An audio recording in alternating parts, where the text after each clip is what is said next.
Doctor, क्या आप सच कह रहे हैं? मैं एचआईवी पॉजिटिव नहीं हूँ? यस सर, मैं तुम्हारी 2 बार लैब से जांच करा चुका हूँ और तुम एचआईवी पॉजिटिव नहीं हो। पर डॉक्टर, मेरी वो टेस्टों की रिपोर्ट, उसमें तो मैं एचआईवी पॉजिटिव था। वो गलत रिपोर्ट किया है। लैब वालों से अक्सर ऐसी गलतियां हो जाती हैं। तो क्या मैं अपने घर वापस जा सकता हूँ डॉक्टर? अपने मम्मा पापा भाई बहन से मिल सकता हूँ? तो क्या वो मुझे अपना लेंगे डॉक्टर? मेरा मतलब मैं बिल्कुल ठीक हूँ डॉक्टर। हाँ अरमान बेटे, तुम बिल्कुल ठीक हो। अरे भाई, जब तुम्हें कुछ हुआ ही नहीं तो ये प्रश्न कैसा? Thank you doctor, thank you so much. God bless you my son, God bless you.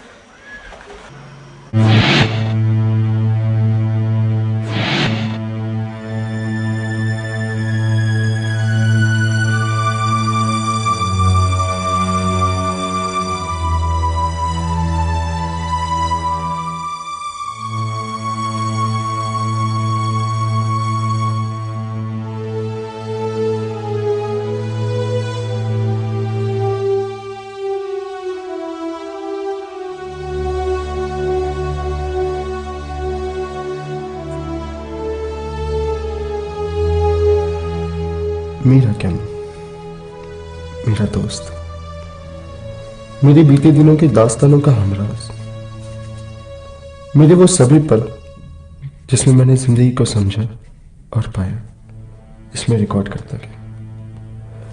अगर शायद कैमू नहीं होता तो मेरा जीना मुमकिन नहीं होता। उन दिनों मेरी हालात कुछ ऐसे थे।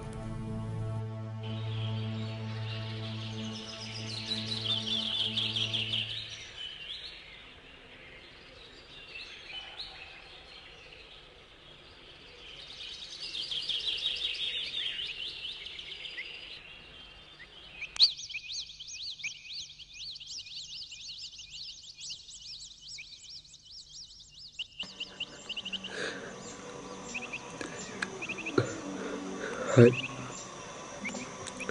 मैं अरमान।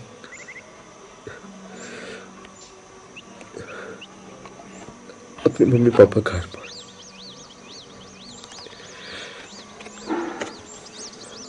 है ना? मम्मी पापा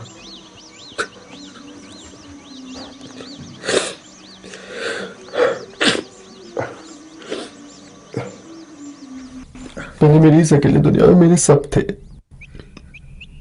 मम्मा, पापा, छोटा भाई, बड़ी बहन, सब। पर अब मेरा कोई नहीं, कोई भी मेरे साथ नहीं, क्योंकि मैं एक एचआईवी पॉजिटिव हूं। दुनिया की नजर में एक छूट, एक ऐसा छूट जिसके साथ रहने से उनकी शान और आन पर बनाती।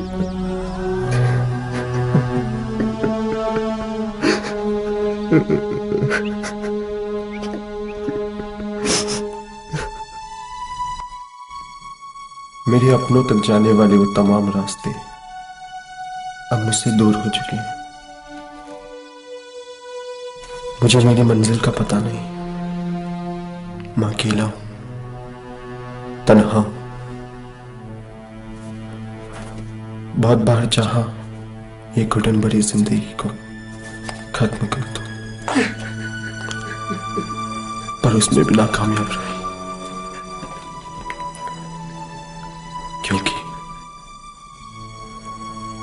क्योंकि मौत का खौफ मुझे हमेशा डराता है, सताता है।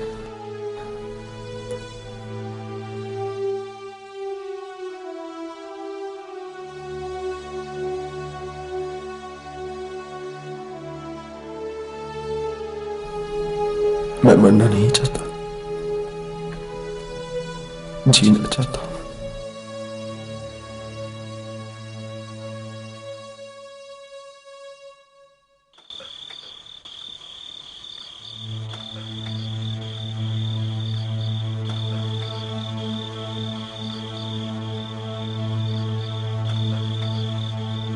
मेरी इस तनाव भरी जिंदगी की शायद वो आखिरी रात थी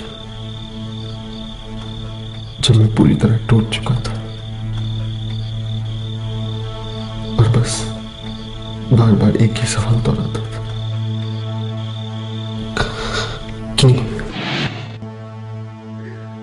मेरा कसूर ही क्या था?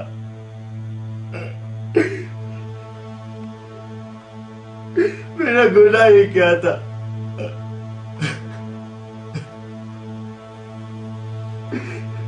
मैंने ऐसा कौन सा पाप किया था जिसके कारण मेरे घर वालों ने मेरे से मुंह मोड़ लिया?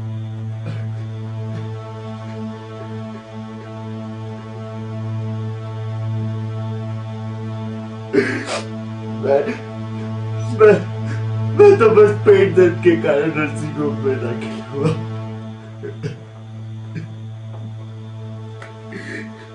पर मुझे क्या पता था कि मैं टेस्ट में अच्छा ही पाया जाऊंगा।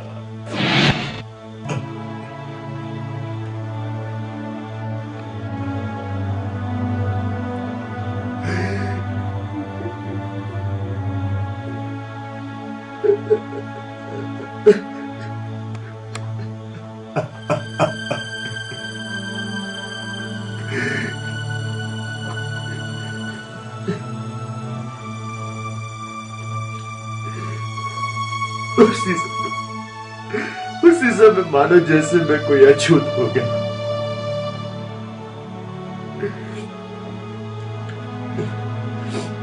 नर्सिंग होम मेरे यार, मेरे दोस्त, मेरे रिश्तेदार,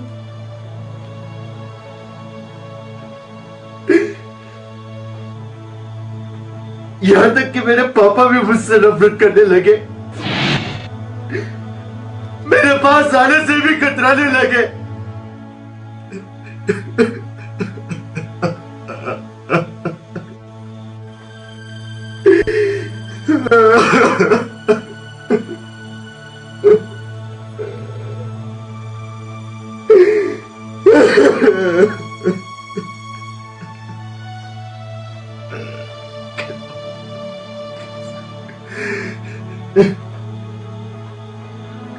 जैसे जैसे मानो मैं कोई गंदा आवारा गले का कांच वाला कुत्ता हूं।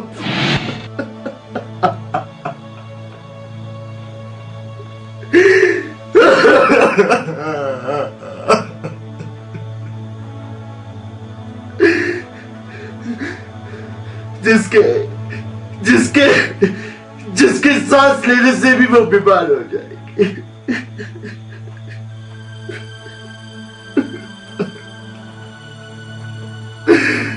जिसके चूल्हे से भी वो बीमार हो जाएगी।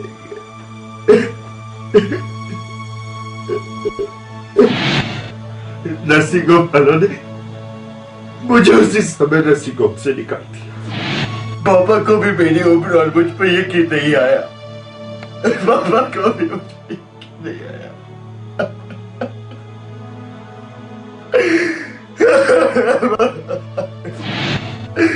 और बाबा बस रोती नहीं, बस रोती नहीं बाबा, बाबा आप बस रोती नहीं बाबा।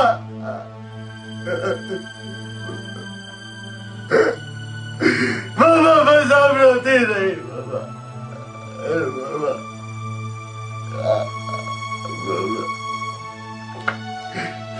बाबा आप रोती नहीं बाबा। क्यों बाबा, क्यों, क्या गुनाह किया मैंने? क्या कसूर था मेरा? क्या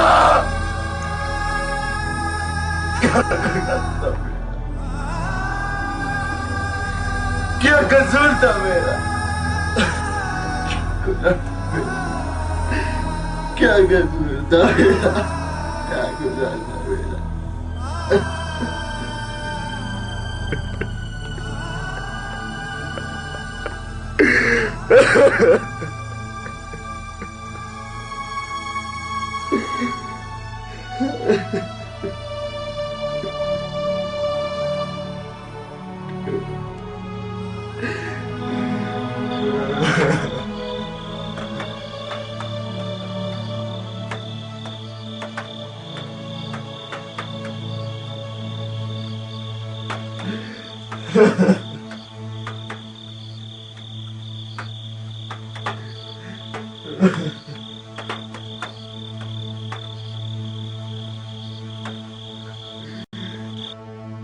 वो रात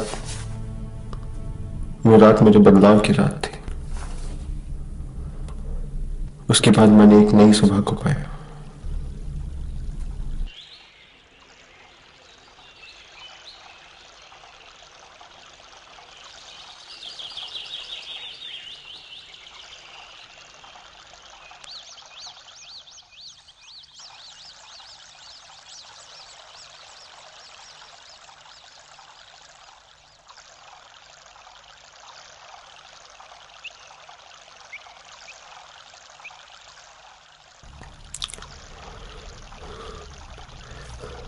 बस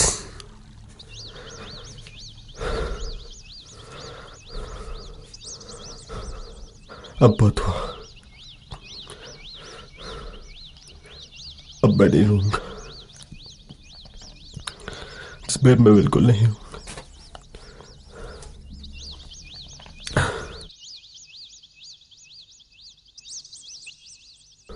अब मैं और मेरी ये पेंटिंग्स,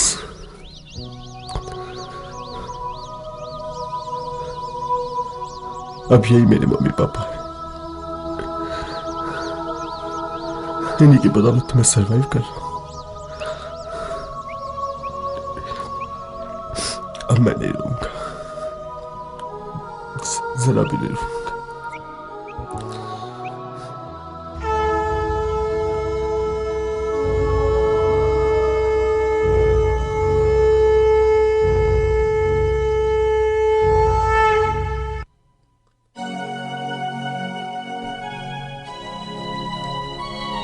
मैंने बच्चों को ट्यूशन देना शुरू किया।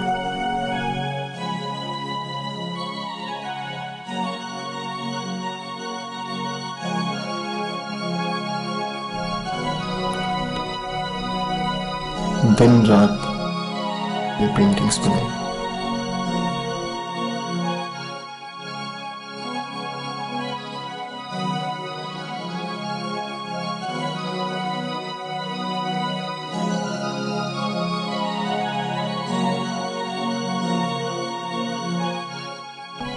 उसको बेचना शुरू किया और उन पैसों से एग्जीबिशंस भी लगाए। मैंने जीना सीख लिया था।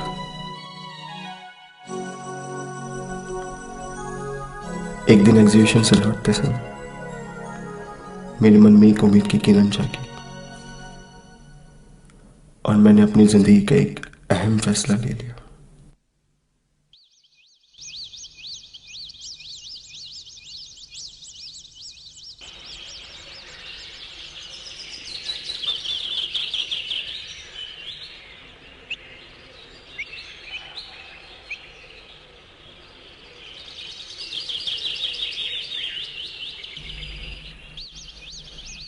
दादा अक्सर कहा करते थे, आदमी के अंदर एक ना एक हुनर होना चाहिए।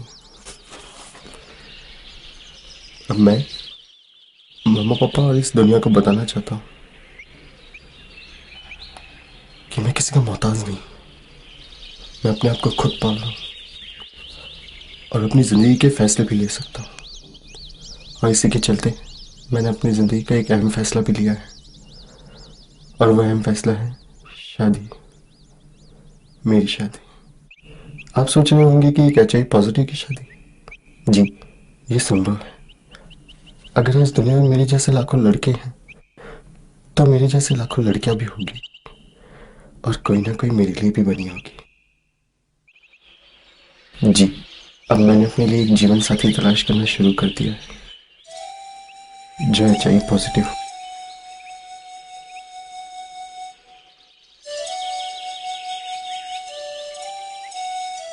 मामा की दी हुए चंद रुपए और कपड़े लेकर मैं यहाँ आ गया। यहाँ के वातावरण में एक अलग ही ताकत है, स्वच्छ और सुंदर। मुझ जैसे HIV इन्फेक्टेड लोगों के लिए ये जगह किसी स्वर्ग से कम नहीं। और ये मेरा किचन है।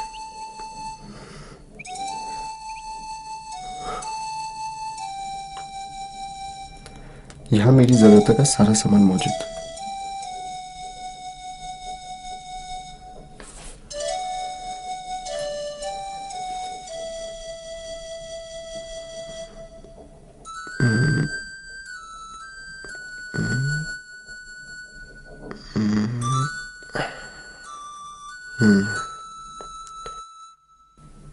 मुझे पहले चाय बनाना नहीं आता था, लेकिन अब खाना भी बना लेता। दीदी अच्छी चाय बनाती थी।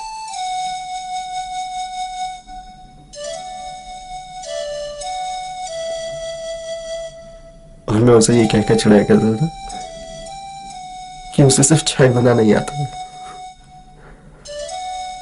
और वो चिल्लाना शुरू कर देती थी।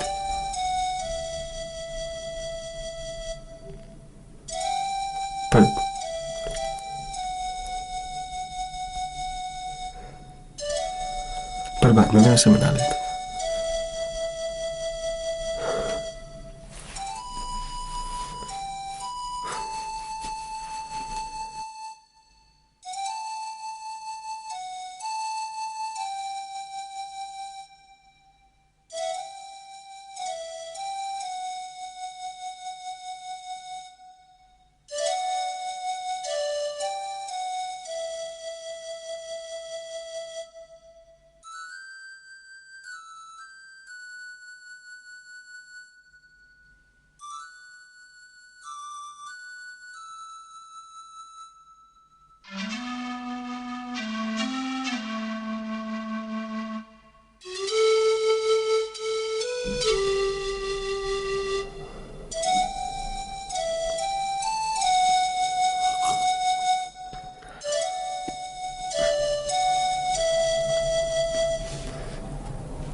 दीदी, इंडिपेंडेंट गर्ल,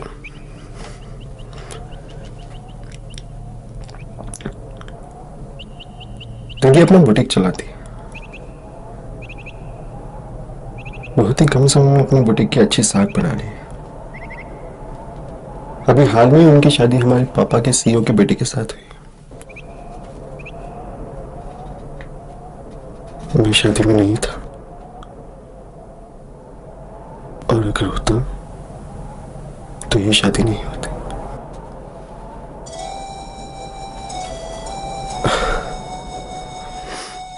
अब तो बस दीदी के दिए हुए इस हैंडीकैम के अलावा मेरे पास उनकी कोई निशानी नहीं।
अमन,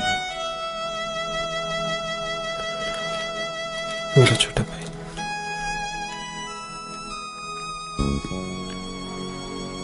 अब वही मम्मी पापा का बेटा।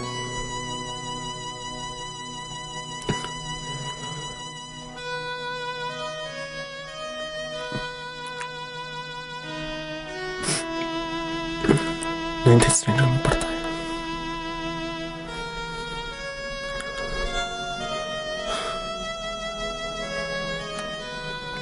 काफी समझता है।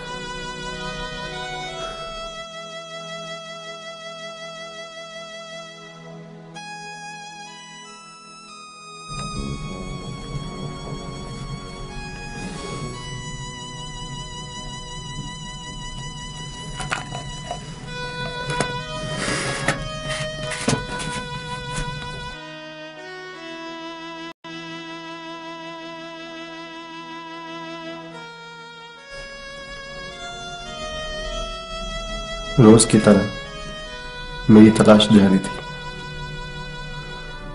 पर मेरी ऐड का रिप्लाई ना मिलने के कारण मैं मायूस था।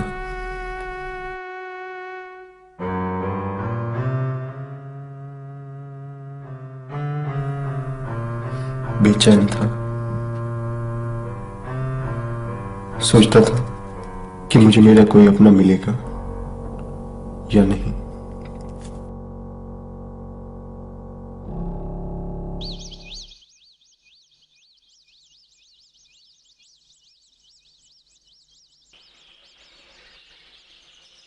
पापा भारत की मानवीय हैंडीक्राफ्ट कंपनी में सीईओ के पद पर नियुक्त।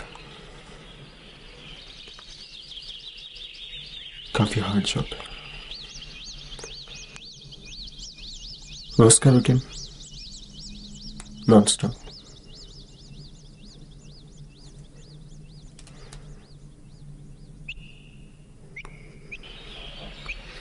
पापा बहुत स्ट्रिक्ट है। घर में सिर्फ उन्हीं के डिसीजन चलते हैं।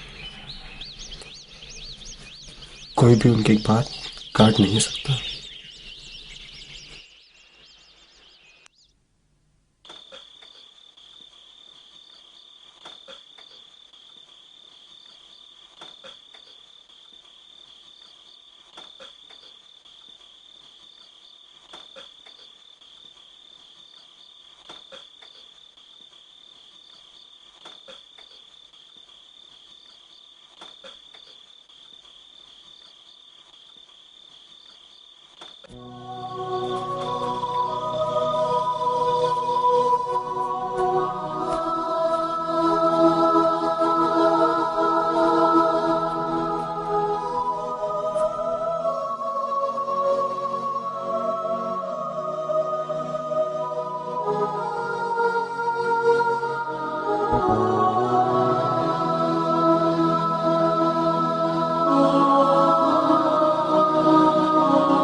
मम्मा,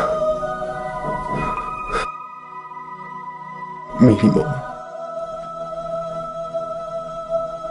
भोली भाली घरेलू पत्नी। पापा ही इनके भगवान। बहुत मेहनती।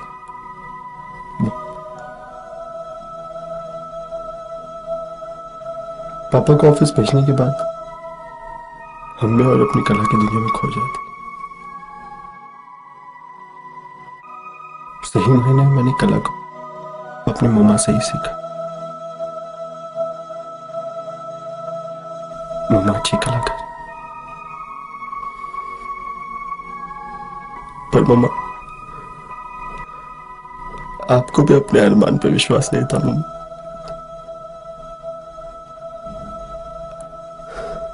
आपने मुझे नहीं रोका मम्मा।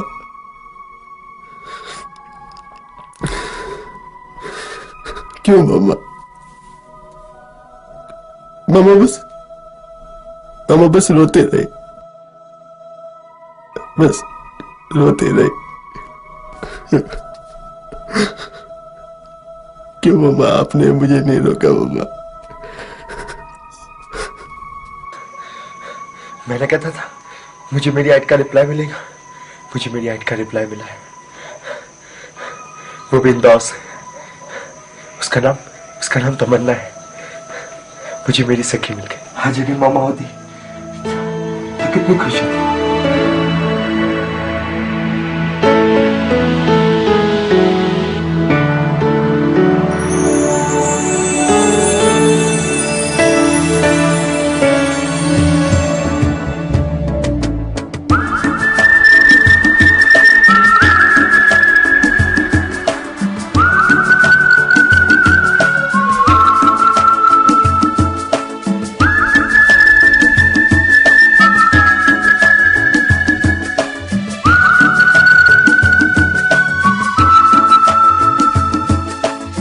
सखी प्यारी सखी, सुन सखी प्यारी सखी। ओ सखी प्यारी सखी, सुन सखी प्यारी सखी। दिल मेरा पढ़ लो सखी, हम सफर चुन लो सखी।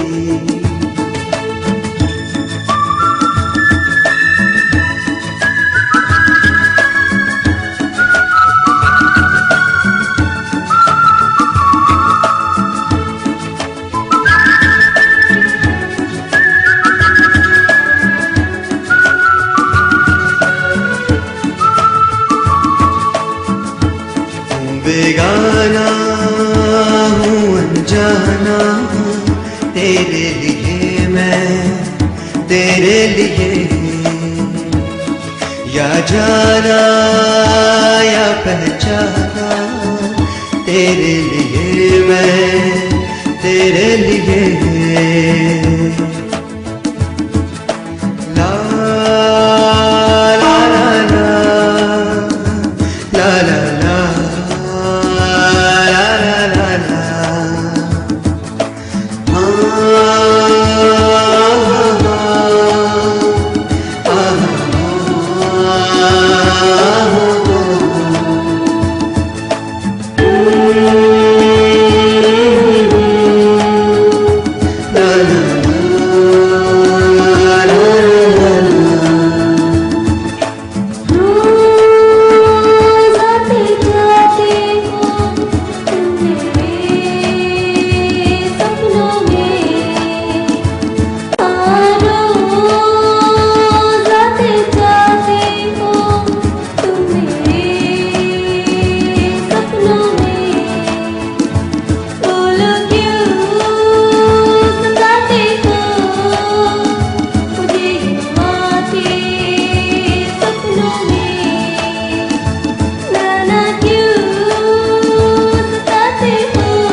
सखी प्यारी सखी, सुन सखी प्यारी सखी,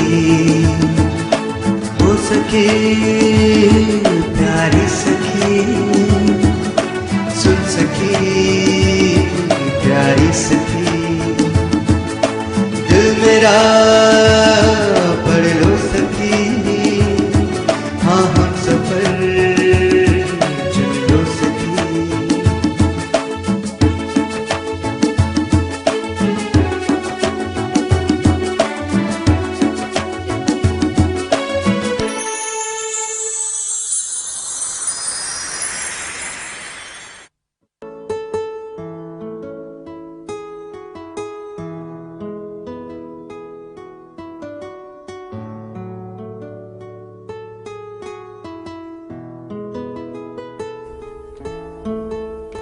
मेरी तोहफों के बदले तमन्ना का पहला तोहफा एक गुड़िया थी। कहती है कि ये महज एक गुड़िया नहीं, वो खुद है। हमने एक दूसरे से कई वादे भी किए, खत भी लिखे। तमन्ना को सूनापन खलता था।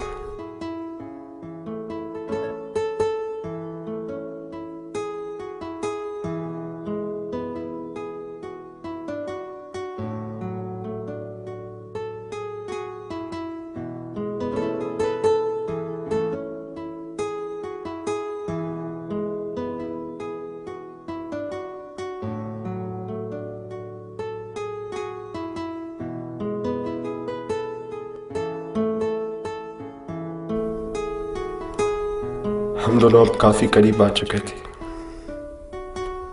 मैं चाहता था कि अब तमन्ना हमेशा हमेशा के लिए मेरी हो जाए, पर उसे अपने पास लाने से पहले मैं उसके लिए उसकी हर जरूरतों को पूरा करना चाहता हूं। उसकी वो तमाम खुशियां देना चाहता हूं जिससे वो अब तक दूर है।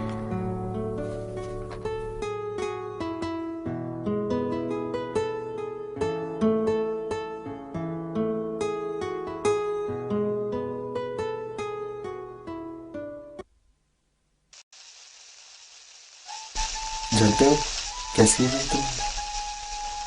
मैं तो इस बारिश की बूंदों जा धोने वाले।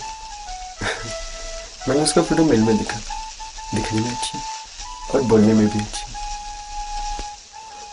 उसके अबू अम्मी ने लव मैरिज की थी। अबू के थे खास, दोनों ही उसे बहुत प्यार करते थे। कहती हैं पहले बहुत जिद थी, पर अब बिल्कुल जिद नहीं करती।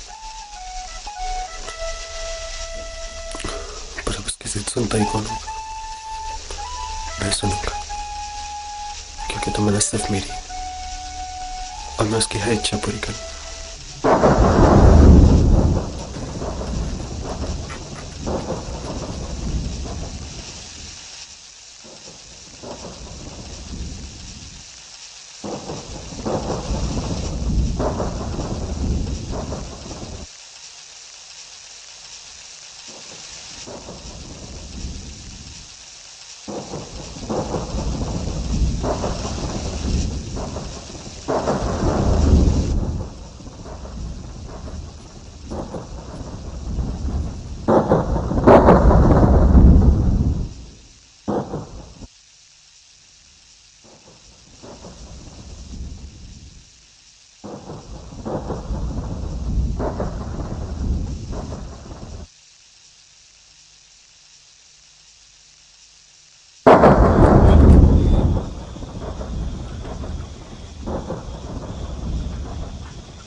तमन्ना संक्रमित कैसे हुई?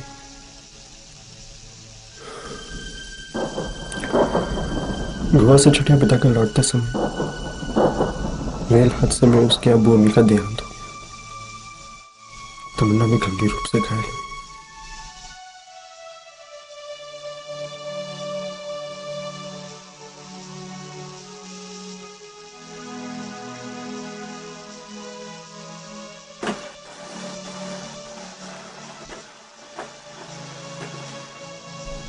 राहत कैंपों के चारों तरफ अफरा तफरी का माहौल।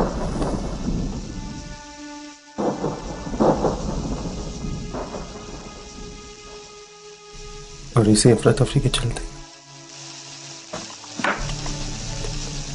तमन्ना को संक्रमित खून चढ़ा दिया गया।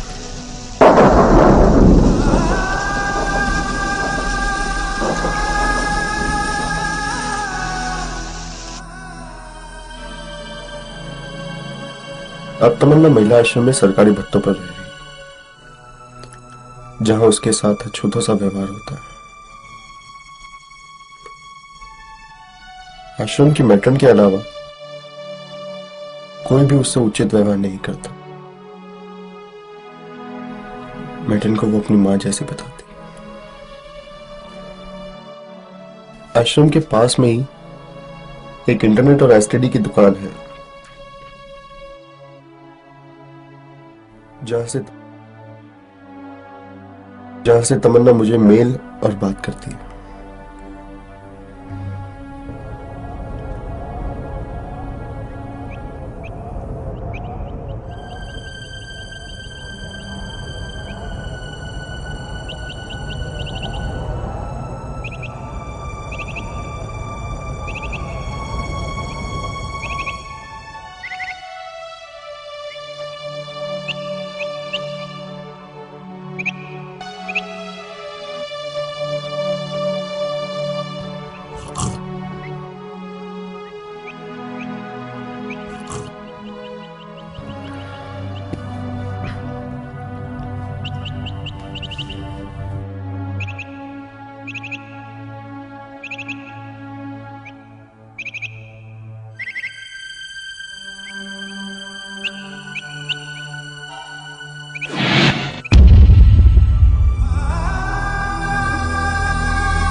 आज तमन्ना फोन पे बहुत रो रही थी। कह रही थी आज उसने एक बुरा सपना देखा।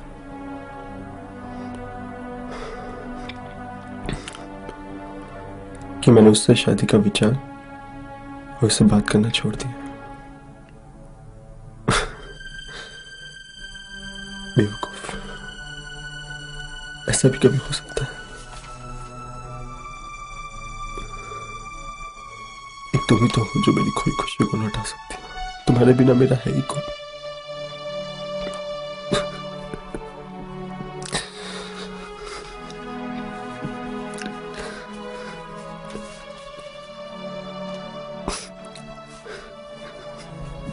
डॉक्टर क्या सच क्या मैं जो पॉजिटिव यस सर मैं तुम्हारी 2 बार लैब से जांच करा रहा हूं और तुम HIV पर डॉक्टर टेस्ट की रिपोर्ट उसमें तो मैं ऐसे पॉजिटिव गलत लैब वालों से अक्सर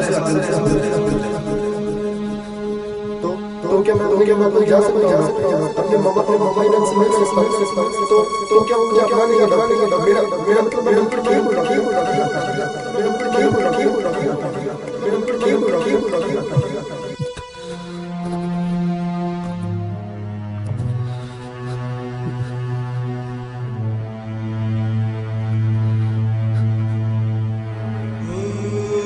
बट गया अब तो मैं दो किनारों में सोचता हूँ क्या करूँ अब इन सवालों में।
ना तुम अकेली ना तुम हो तन्हा इस दुनिया में बना मैं तो तेरे लिए इस दुनिया में।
हेलो जी, मैं तमन्ना से बात कर सकता हूँ?